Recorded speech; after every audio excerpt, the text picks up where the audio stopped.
Hi, and welcome to the last video of our series on value for money strategy. This video will build on what was discussed previously. So if you haven't watched the first videos, we recommend you do, and come back here when you're ready.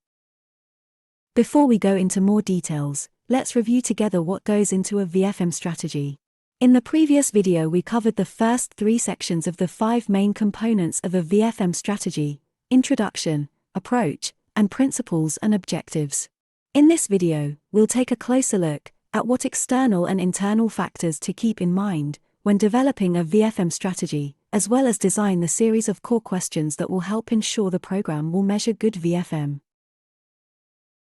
It is essential to keep in mind the factors that can have a positive or negative impact on the VFM of your program.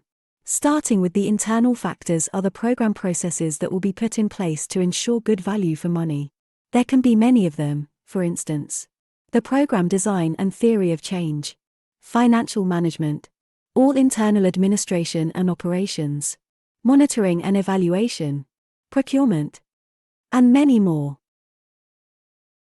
Beyond internal factors and processes, there are often external factors that can influence achieving good value for money. We listed a few here. This is not an exhaustive list. External factors are specific to each program, the country or countries where it is operating, as well as any assumptions that were made in the original business case design. The final step of a VFM strategy is to outline a set of core questions to examine if the program is delivering good VFM. Start with an overall value for money question. For instance, are we maximizing the impact of each pound spent to improve program beneficiaries' lives? Next, the set of core questions can be developed further by applying the questions derived from the 4 E's framework. For instance, economy: are we buying inputs of the appropriate quality at the right price? Are we spending less? Efficiency: how well are we converting inputs into outputs? Are we spending well? Effectiveness: how well are the outputs produced by an intervention having the intended effect? Are we spending wisely? And equity: are benefits distributed equitably to impact on beneficiaries' lives? Are we spending fairly? Finally, it's good practice to look at the sustainability of the program and its value for money principles, asking for instance whether the benefits will be sustained in the longer term, beyond the life of the project. To develop these core questions, set up a workshop with the program finance and M&E leads.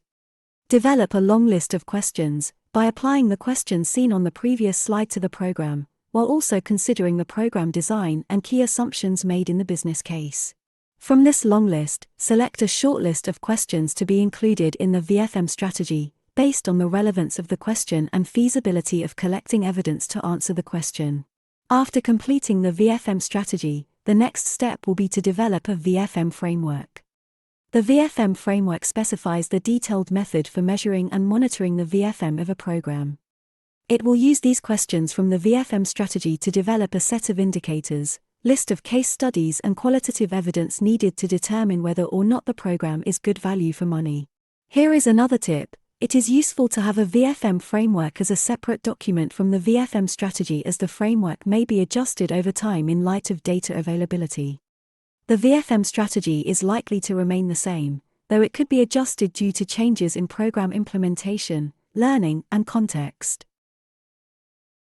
It's now up to you and your organization team to develop your value for money strategy. Start by reviewing existing key documents. Then schedule a workshop with program finance and M&E leads to develop a VFM approach and identify core VFM questions. Next is setting up financial and M&E systems that will be providing the value for money data. With that, a VFM strategy can be outlined. And last, a VFM framework can be developed.